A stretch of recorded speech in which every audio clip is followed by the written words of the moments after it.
Welcome to the Somewhat Frank podcast, hosted by me, Frank Gruber, and joined by my friends and colleagues, Jen Consalvo and John Guidos. This podcast explores the latest trends and advancements in technology and business, including emerging startups and how they shape today while looking forward towards the future.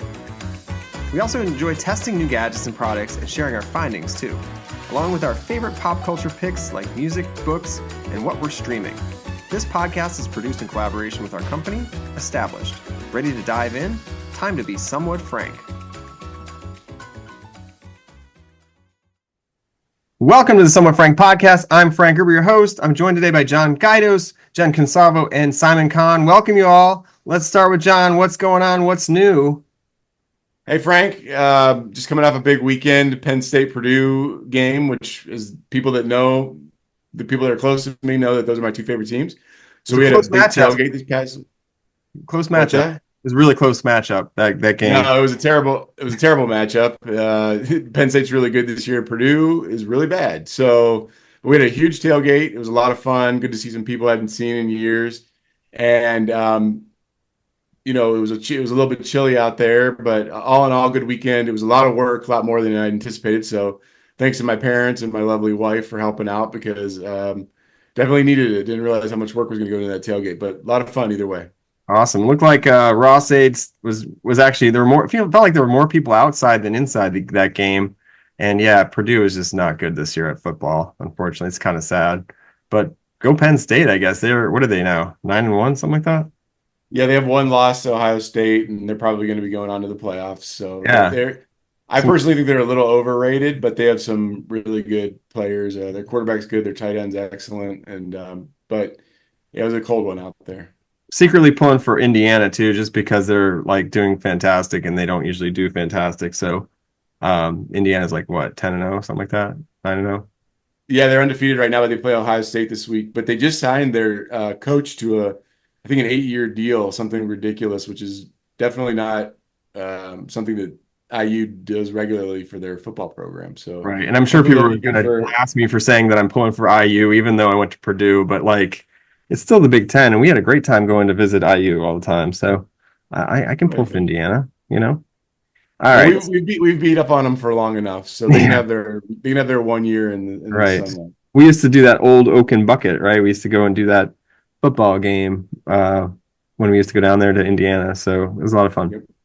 Yep. All right. So Jen, what are you up to? Let's see. So also coming off a big week, we produced a big event last week for the SBA, their Innovation Ecosystem Summit. Had lots of great people come out for that, like 50 speakers. It was quite an event. So then had a little bit of a chill weekend trying to do the holiday switcheroo. So we still had some remnant like Halloween, fall stuff up. So took all that to the basement, starting to bring out the wreaths and start to switch over to the new holiday. What's the new one? Which one are you going after? I tend to skip right over Thanksgiving. It's all about Christmas. So just give me a wreath, give me something festive. That's something for some twinkle lights, Mm-hmm. I hear you. I right along with you there. I conquered my fear and hung our humongous wreath over the garage this weekend. Conquered my fear in that it's once you get up there, and I used to not be scared of heights, but like, I don't know, these days if I climb this like extension ladder, it feels like the thing's gonna like break. And somehow I was able to get that thing up there. So it's a huge wreath. I think it's probably like, I don't know, 4 feet like wide or something. I don't know. It's pretty huge. So yeah, it's almost as tall as I am. Yeah. And last year, I'm the one who hung it. Frank made sure I didn't fall. Yeah. And I got halfway up. I'm like, I can't do this. I can't do this. So I hung it. And this year I said, don't worry about it. I got it. And then he was so stubborn. I had to run an errand. I came back. It was already up. Yeah. I was like, I pushed myself for that one. Felt like Eminem trying to like rap or something. It was like a rap battle, but me putting up a wreath was the battle part. Anyway, Simon, what are you up to? That's really fun. I've never heard of a rap battle and someone putting up a wreath. Big weekend for myself as well. I had some friends from high school come up. We went to Central Park, threw the football around.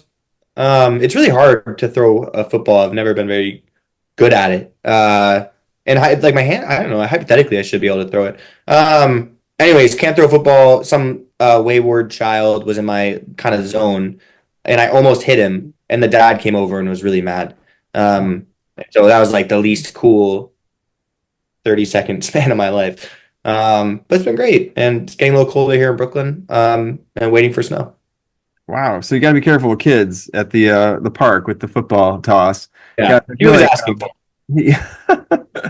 He's a target, right? But be careful. Treat the, don't But it was Central Park, and Central Park is so amazing. And just hearing that makes me want to visit because I love Central Park. It's been so many years since I've been there. It's just such a beautiful place. It's a national treasure. There you go. Yep. Yeah, absolutely. Definitely. All right. So let's see. Last few weeks have been flying by, and obviously, as I mentioned, hung a wreath. But it really has been focused on a lot of venture capital related activities, working on building that mechanism out to support more founders everywhere with established ventures.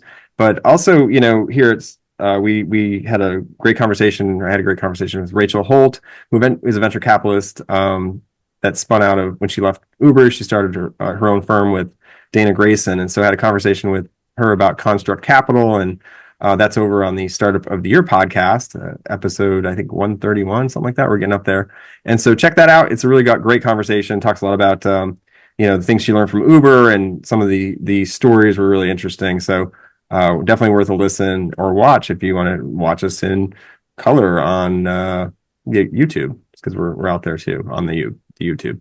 Anyway, moving along here, lots of good stuff happening. We're gonna make this a kind of seasonal kind of episode, and obviously Jen's already on Christmas, but we're in that weird time of the year. It's that middle section where it's like kind of like past the it's starting to get cooler out, and all the leaves have dropped, and it's just not as green and lush, and so some people get seasonal blues, and wanted to quickly poll: are you all familiar with this? The seasonal blues? Do you all get a little down when it's dark at 2:00 when you think it's like midnight? Which is pretty much every day now. Oh yeah, it's something I've dealt with my entire life, and right now it's getting dark here in Indiana. Not only that, but we're expecting 3 inches of snow tomorrow, so that's exciting. You can build a snowman or woman. Yeah, very exciting. I would imagine it's going to melt as soon as it hits the ground, because it was 70 yesterday. So we're in that time of year. The flu's bad right now, right, because of the changing of the seasons. But we're going to be getting into that seasonal blues here soon enough. Talking about the flu, I just got a note from my little school, and it said that, and this is from like the district. They're like, just a heads up, walking pneumonia is going around, and just a heads up, strep's going around. So just be careful. So that, if they're sending notes about it, like it definitely hit more than one kid. So something to be aware of. Oh, it's taking them out like a bowling ball. It's just knocking them all down. Yeah. There's like quick question. If I don't get my flu shot, what are the odds that I get the flu? Good question. Because now that I'm an adult, like no one can force me to do it. And funny you say that. I had that same conversation, but it happened to be with my vet about my dog Wolfie yesterday. And she suggested that we get it, even though he technically doesn't need it because he's very highly vaccinated. But it's at 50-50. You just don't know. It's like a lottery ticket. Although that's way less. The way I look at it is like your exposure. So you work from home, so you've got that going for you, because in general, you're not like, like when I worked at a large company and went into the office and was surrounded by thousands of people every day, your odds are going up, right? Mm-hmm. But if you go out a lot with friends, if you go to, out to establishments, I would just kind of weigh like, how much are you out right now around other people and keeping your immune system up? Sounds like you're in Central Park, so that's a lot of people, but it's open spaces. The real question, this is one that got me with the vet, is like, are you going to be boarding soon? And I don't think you're going to a boarding facility anytime soon, so I think you should be fine. Yeah, I mean, not yet. We'll see. See how my living situation here in New York pans out. But okay, good to know. I figured that could be applied to anyone. I don't know if they were just talking about, canines. Anyway, moving along here. Seasonal blues, right? That's how we got here. If you do get seasonal blues, some tips about how to maybe combat them. regular exercise is a really good way to get the symptoms down, releasing endorphins. You can also, part of it is like there's not as much natural light. So, like as we were talking, it gets dark real early. So you can get a light box, or so you've seen some of these UV boxes and lights that you could kind of mimic this natural light. I feel like, with us being on a lot of Zoom calls and having lights in front of our face, we probably are getting more than adequate amounts of light. I don't know if it's exactly the right kind of light, but we're getting light for sure. But yeah, just get outside and find the sun when it's out there, and obviously kind of normal kind of care related things like balanced meals and consistent routines like sleeping and all that can be helpful as well. So, and obviously, if you like, if you want to embrace the Scandinavian kind of lifestyle, you can embrace coziness, which is like getting your blanket on and all that kind of stuff. Anybody else want to add anything? All right. Traveling, vitamin D, I think helps as well. But Right. Yeah, vitamin D could help. I mean, you get that from the sun too, so that could be good. yeah, But again, if the sun hides for most of the next month, it's that time. I meant What do they call it in vitamin D. Vermont? What do they call this in Vermont, Simon? Was this that time of year? Sixth season? Sixth season. There you go. It's that time of the year. So I think there's also two things that I've tried to embrace more. I'm not always successful at it, but trying to get outside a little bit in the morning, like just to remind myself, and try to force myself to go out even if it's dark. Like if I would have gone out to that yoga class at 5:30 at night when it was sunny out, I should still go when it's dark out. And so trying to, like not feel like, oh my God, it's pitch black. I am just staying inside and it's only 4:45. I'm missing out like on half the day. So, definitely agree. It affects events. Like there's like events happening around, and like there's one a couple weeks ago at like I think it was like 5 or 6 o'clock, and it was already dark like at 4. So I was like, oh man, do I want to drive all the way over there to do that or not? I forced myself to go, and of course it was worth it, but like it takes a little bit to get moving. So moving along, I know this is the thing everyone wants to talk about because they probably spent the last week or so thinking about it and talking about it and thinking about how it just could have gone differently. But I want to talk about the topic at hand here, the Paul Tyson fight. That was something, huh? And it was kind of a debacle. It brought down Netflix. It happened on November 15th. It drew significant crowds. I think just about everybody that had a Netflix account watched it, and they actually attracted people to get Netflix accounts just to watch it, because normally those are pay-per-view accounts that are like, hundreds of dollars to watch, and this is just getting a Netflix subscription. So anyway, estimated 108 million people watched it, probably more than that total, and it's one of the top viewed sporting events in history. I think top 10 for sure. Caused a major outage. Told us that maybe Netflix wasn't quite ready for the whole streaming live situation yet, which again, it's literally preparing for like the Super Bowl. Like, how do you prepare for that? Even if you're building the service for that, it's very difficult. So definitely learned some lessons there. And they had an outage that affected about 90,000 users at the peak of the fight. So we all sat through 4 or so hours of like prelim kind of fights, which actually were interesting, I guess. And some of the ladies' fight was amazing. They're actually really good. But we had to sit through all the rest of it just to see this 16-minute fight that some are saying, well, Paul won by decision, but some are saying that maybe that wasn't a true fight. Maybe there was a fixed fight or a rigged fight, because he was fighting Mike Tyson, who is Iron Mike, and he's 58 years old. And anyway, a lot of training videos leaked ahead of it showed Mike Tyson ready to like rock and roll, and sure enough, he didn't look like that on the what do you call it? In the ring, I guess we call it. What do y'all think? Have you thought about this tremendously? I know, Jen, you probably have. Go sports. Yeah. No, I'm gonna give this over to John, because I bet John has some real opinions on this. I have some thoughts, and I don't want to be a downer, but I wasn't too interested in it. I'm more I find it fascinating that it was the 10th highest viewed sporting event, right? But I can't even say that it was fixed, because it was an exhibition fight. A lot like his brother Logan Paul that fought Floyd Mayweather years ago. Floyd Mayweather was also probably 30 years younger than Mike Tyson. and they were clearly pulling punches. I mean, I was interested in it enough to like I wanted to see the highlights, but I wasn't staying up late and going through all that to watch it. I also had other stuff going on, right? But yeah, I don't know. It was an exhibition, and so hopefully people got what they were looking for. And luckily, it wasn't pay-per-view. People would have been really upset. I mean, you still had to pay for it if you're a Netflix user, but ultimately, it wasn't like you're paying $50 just to watch him dance around the ring for, a half hour. Well, but people were upset. Like, I don't know if you saw. Like I saw on like some of my social accounts. Like remember Warden, our buddy from Purdue. Sure. He had a whole group of people over to watch it, and guess what? It didn't work. Right. So it's like having a Super Bowl party and obviously not being able to watch the Super Bowl. He plays. It's the worst. But yeah, so people were upset. I had others as well that I just was like, oh my gosh, this is terrible. And I guess I didn't realize it was that bad because it worked for us. But I guess in key areas like Chicago was just a disaster. Like you couldn't, they don't have the pipes out there that can control or moderate or cover that amount of users, I guess, or something. So that was very stressful. Simon, what are your thoughts? Yeah, so I watched it with a bunch of friends. It was a little sad. Like, I mean, I read somewhere that Mike Tyson retired 20 years before Jake Paul was even born, which is crazy.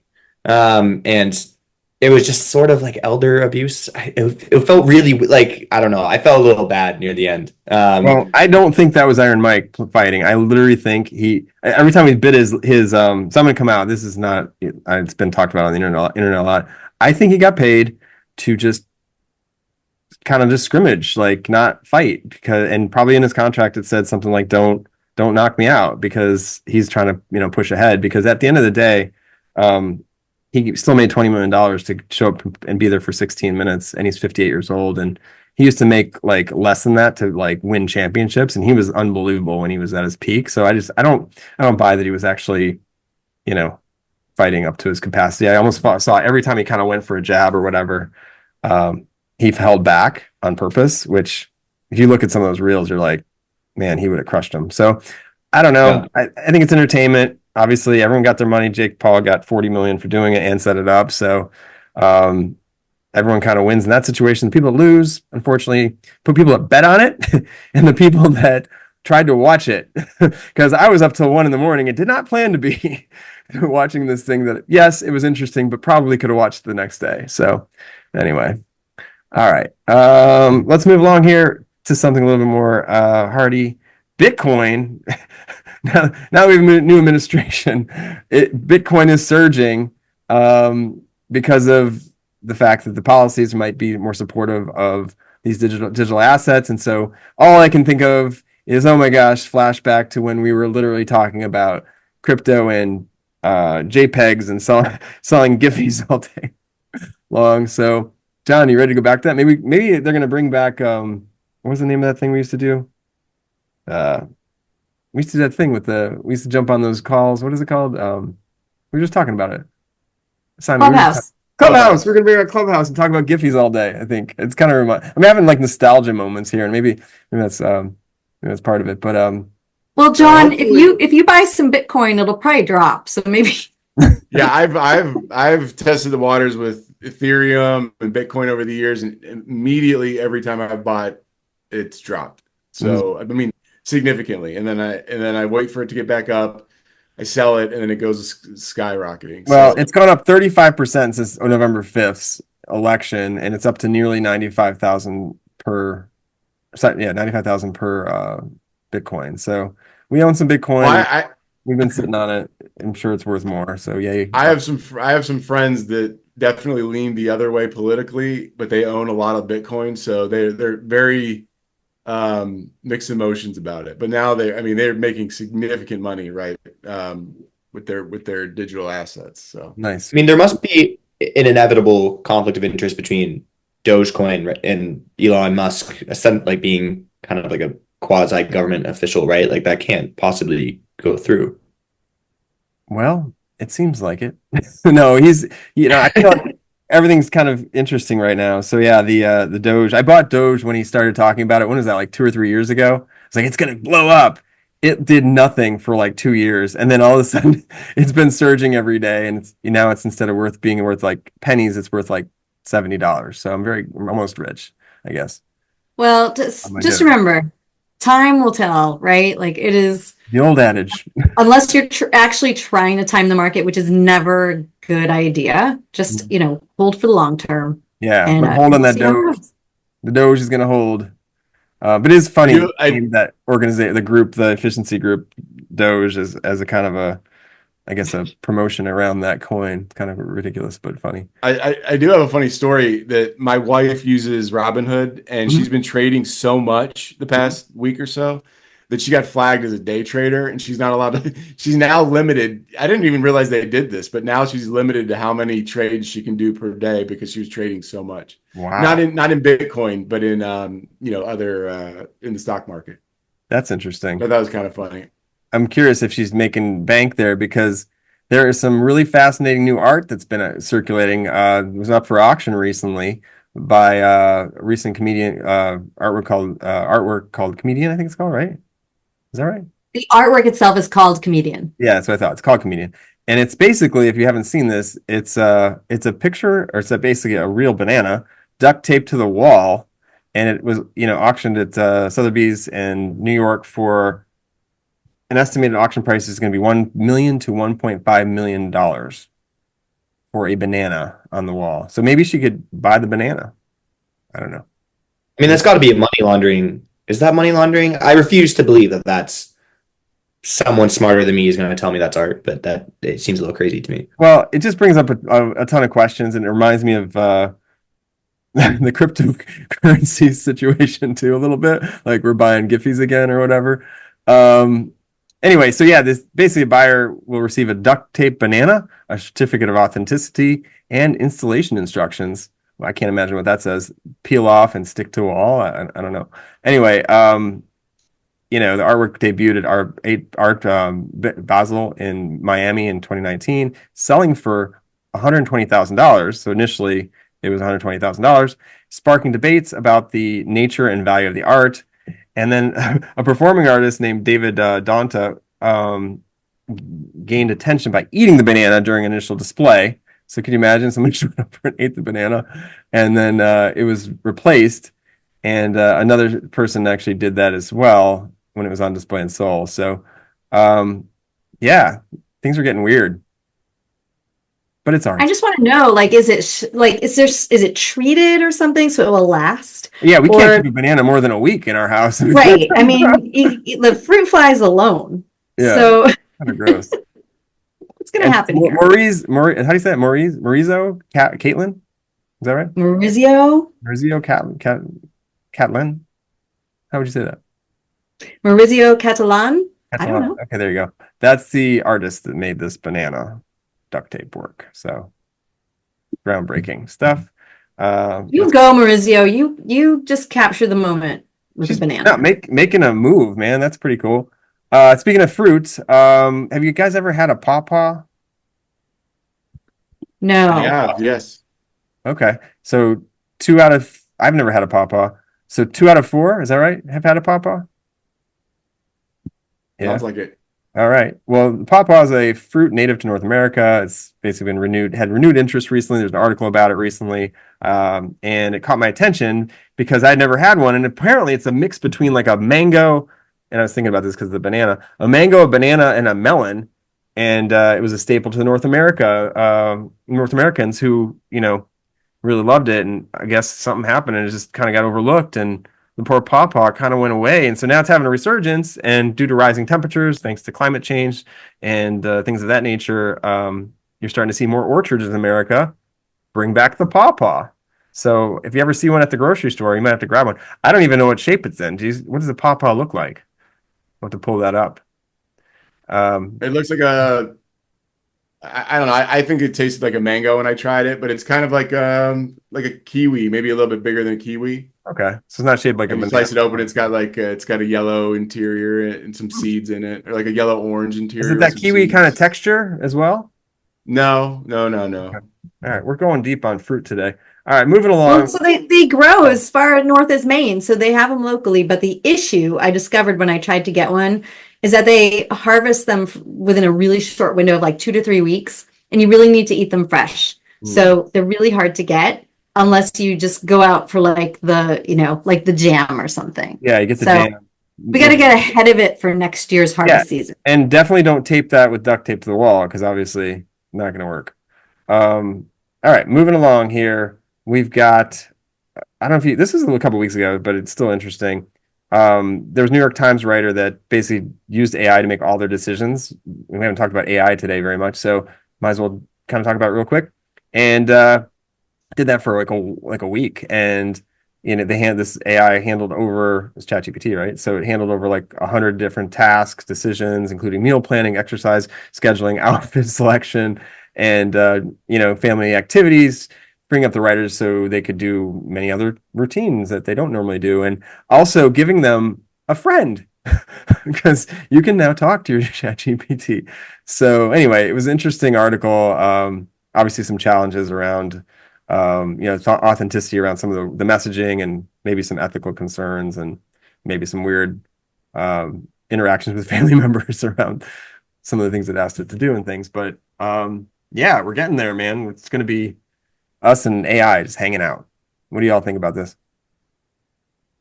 I I like think in it's the interesting. article. Oh, go ahead, John. Oh, sorry, go. Oh, I was gonna say, I like in the article it says that the AI generated communications led to responses ranging from discomfort to disappointment. I really like to think someone out there was really disappointed that they had been talking to an AI for like a week without knowing. Um, Kind of betrayal of trust situation there. Yeah, for sure. And I think moving. it's just going to keep, it's the way of the future. And also with wearables like the Meta glasses, like you and I have, Frank. If you're walking down the road, do I want Chipotle or Burger King? Should I go right? Should I go left? That's kind of what I get in my mind when I think about these things. Also, yeah, there you go. I got my Looking Meta good. glasses on now. Yep.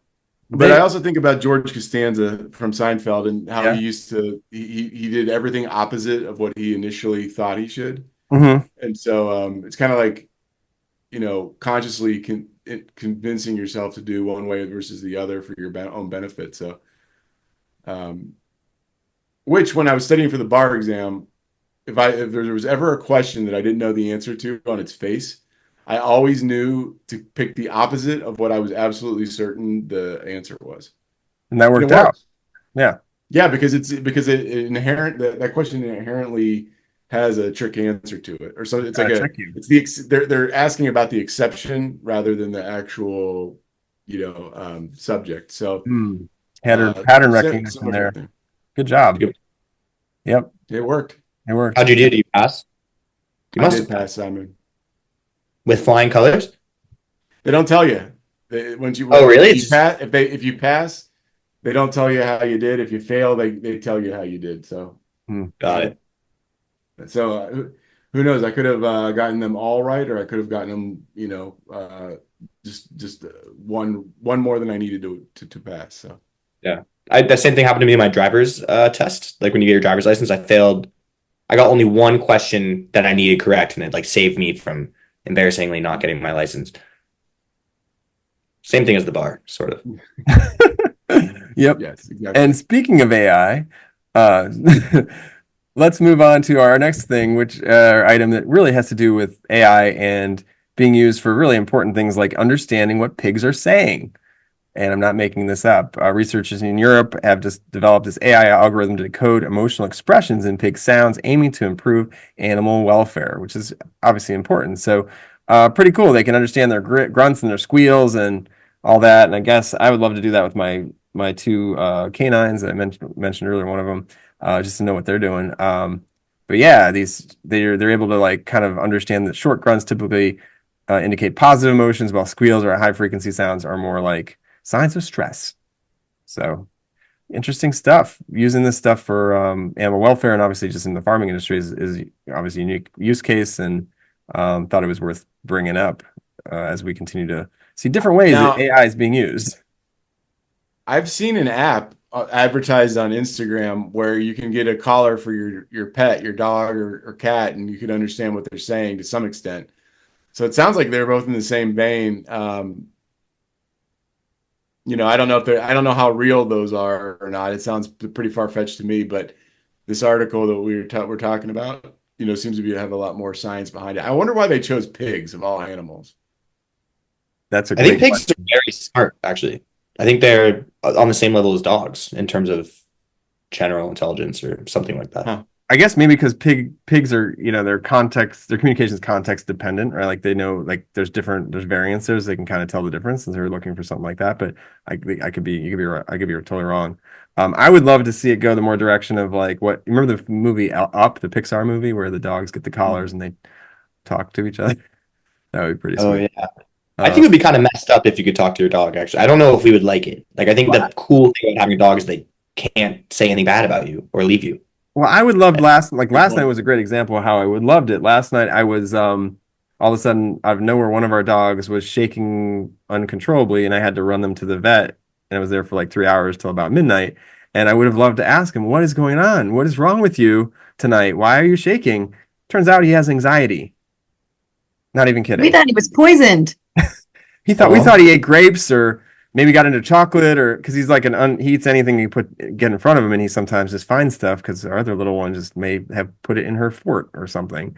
Anyway, yeah, turns out he's just really stressed out because I think because we're getting ready to head out for Thanksgiving or whatever, and he's really smart and saw us getting bags out and things of that nature. So we basically have what's equivalent to Prozac for our dog.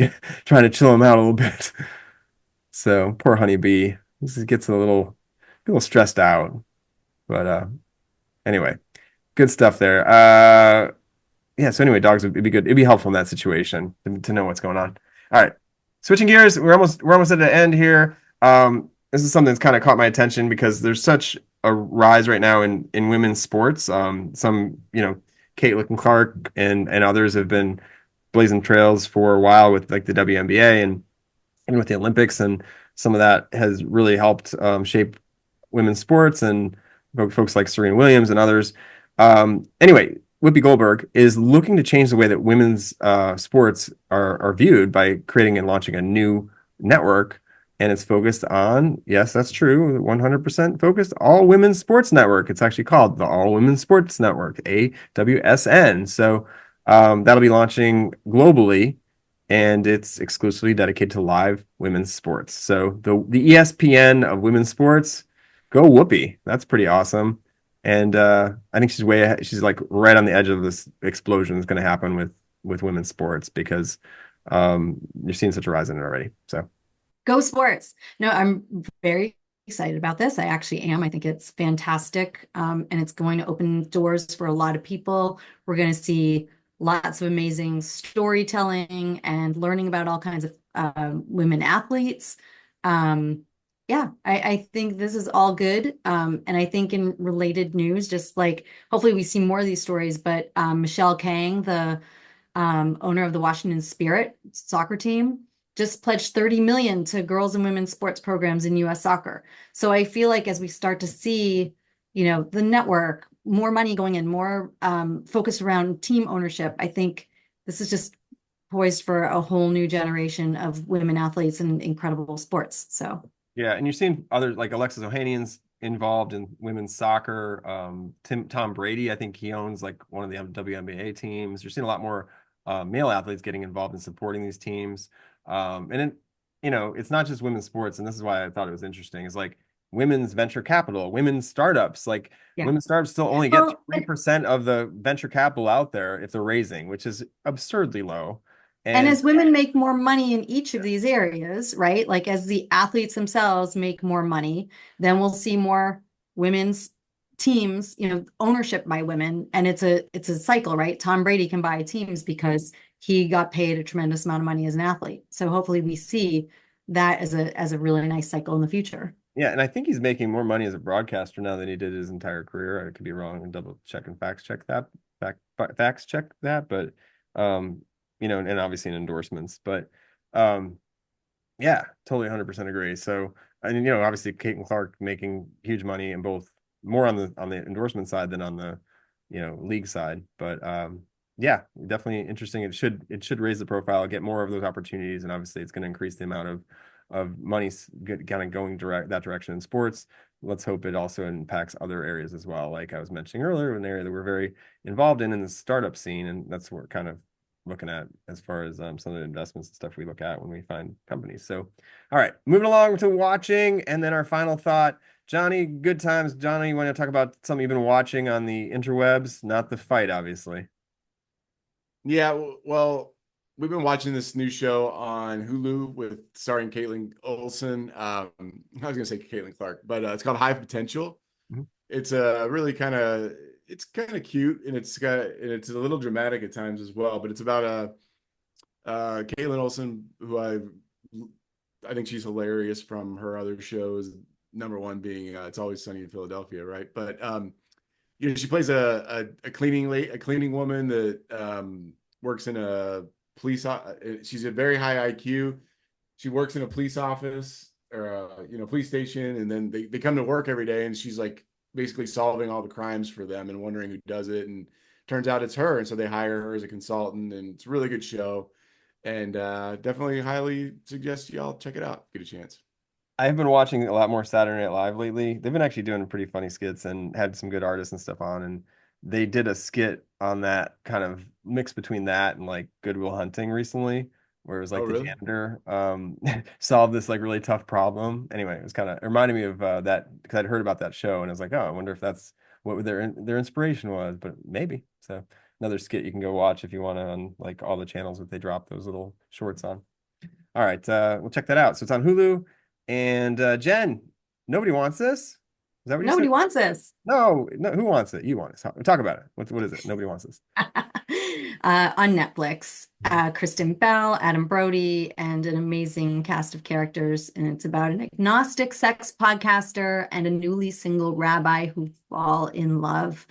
And antics ensue and laughter. And it's so cute and smart and funny, like laugh out loud funny. So yeah, I highly recommend. The modern day Romeo and Juliet, right? Hmm. All right, we'll check that out. I did watch it, and it is funny. And I wonder if they're doing a second season. Oh, I'm sure. Yeah, I don't know for Yeah, sure, but I'm they sure. are. I saw that they approved it. They're coming out with a second season. nice. Woohoo! All right, Yes. I've got a couple. But let Simon go first. Go ahead, Simon. I've been watching Abbott Elementary, which I think it came out a bit ago. And I just started like this week. But it's so nice and it's so lighthearted and like sweet, and it sort of makes me feel like I'm a public school teacher, where I'm doing my part from my couch. But it's great, and I would highly recommend. And it made you want to be a teacher, right? Yeah, I thought that, and then I've actually backtracked. Um, I don't want to be. They do God like it's such a hard job, Yeah. and my feelings get hurt really easily, and I think some of those kids can be kind of mean. Um, It's so because you were around too many kids in Central Park. Yeah. I hate kids. I'm just kidding. Kids are great. Except not that silly one. But I'm harping on this one kid. He was fine. He was fine. Okay, good. Everyone's fine. All right, so moving along, I've watched a couple things. So Diplomat on Netflix was really interesting. There's a second season of that. It's with Kerry Russell. It's basically about this amid this crisis, this diplomat goes over in the U.S. to the U.K. and basically has to deal with this ambassador, or she's basically has to deal with the ambassador and. She has this really turbulent marriage. It's with this other guy that's like a political star, and there's just like a lot of drama and anyway, it's pretty interesting. It's funny too. And then also the Penguin. I don't know if you guys saw this yet, but the Penguin is like a spin-off, like or prequel, I guess you could say, to like Batman series, and it's on Max, and Colin Farrell's in it, and Christine Milioti, I think is how you say it. Anyway, it's a really gritty crime drama, and it follows Oswald Cobblepot, who as he claws his way to the power into power, which he's ultimately the Penguin in Gotham's crime underworld, and it's gotten really good reviews, like 95% approval on Rotten Tomatoes. And the way that they made Colin Farrell look is I did not recognize him for like 3 or 4 episodes. I didn't know it was him. It's insane. So he does a really good job acting as well. So definitely worth checking out if you like those types of shows, and got a lot of really great reviews. So all right, moving along. Um, let's see here. Final thoughts as we roll into that gratitude season, I guess you would want to call it, and Thanksgiving and all that. Gratitude. We're going to talk about gratitude for a second. For those not familiar, there's actually science behind gratitude, and it actually helps. Reasons of the brain actually associated with dopamine and serotonin. So if you show your gratitude, it actually fosters those feelings of happiness and reward. And practicing gratitude every day can lower your stress. It can increase and basically enhance your emotional resilience and improve your sleep quality, boosting overall well-being. So everyone, if you get a chance, try to take a second to think one thing you're thankful for every day, and it should help, just a little bit. And then obviously focusing on those positive aspects also kind of do this positive reframing that ultimately makes, even the worst days not look so terrible and shifts your attention away from the negativity, which then your cells listen to you and they ultimately help you feel better. So that is one thing to remember. So obviously we're going to do a quick round the horn before we go here. One thing you're thankful for. Simon, you go first. I'm thankful for running hot water. I think it's amazing every day that I can just have hot water on command. And I look forward to my showers. It's a big part of my day. It's funny. I take cold showers, so I appreciate both, but I do hear you. Really? Oh yeah, sometimes. Oh, why do that to yourself? It's like restorative. It's kind of like it makes your cells like more resilient. Just like Okay, well, gratitude. my cells are shockingly not resilient in the Yeah. general, so I'm okay. I don't know. Really I was gonna say relax. like puts hair on your chest. I don't know. There's a whole thing around it, like the Iceman and Wim Hof. You get a great book. You should check that out. Wim Hof, good stuff. Anyway, all right, keep going. Around the horn. I guess go Jen next, and then John. So many things, and I agree with Simon Hotwater, but I'm gonna say family. I'm very because we're about to Mhm. um fly down to Florida, be with a bunch of family, and I'm lucky to have a lot of family near me, so family on my mind. There you go. Familia. Johnny. Well, I can't disagree with either of you so far, but I will tell you, and I don't do this often, but the other day word for word said this in my, in my personal life. I said, I am thankful for the election being over. Like, regardless of how it would have turned out, I would have felt the same way. Like, I feel it's a lot of people looking at all of our differences and focusing on our differences while leading up to the election, and now hopefully we can, focus a little bit more on how we're a lot alike, regardless of our thoughts on certain things. So I am thankful and happy that the election is over. That's a good one. I mean, y'all have been doing really great. I'm thankful for all you being on this podcast, and thank you for everyone that's listening. Obviously, thank you for family. Thank you. The election's over. Like I mentioned earlier, I'm thankful for that I'm for hot and cold water. Just the ability to actually have shelter is important. And obviously, any day that you get out and you're like, gosh, I'm just thankful I can like get out and walk outside, right? Like that's a nice thing to think about sometimes. And even sometimes when it's 2 o'clock and like it's already dark, but it was sunny that day. It was nice that it was sunny. And for a second, I felt warmth. Like those types of things kind of are good ones as well, especially as you go through these seasonal times when it's a little bit tougher as the days get shorter until they get longer again, which is coming very soon. So everyone hang in there. Everyone have a great holiday season here in the next week or two. And think of one thing you're thankful for. It will help change your mindset tremendously. So we're all thankful here at Somewhat Frank and appreciate you all listening. And hopefully we'll have another cast here another cast for you soon. Thanks so much. Thanks for listening to the Somewhat Frank podcast. If you haven't already done so, please subscribe and leave us a review. We love the feedback and are grateful to have you as a listener. Have a great day.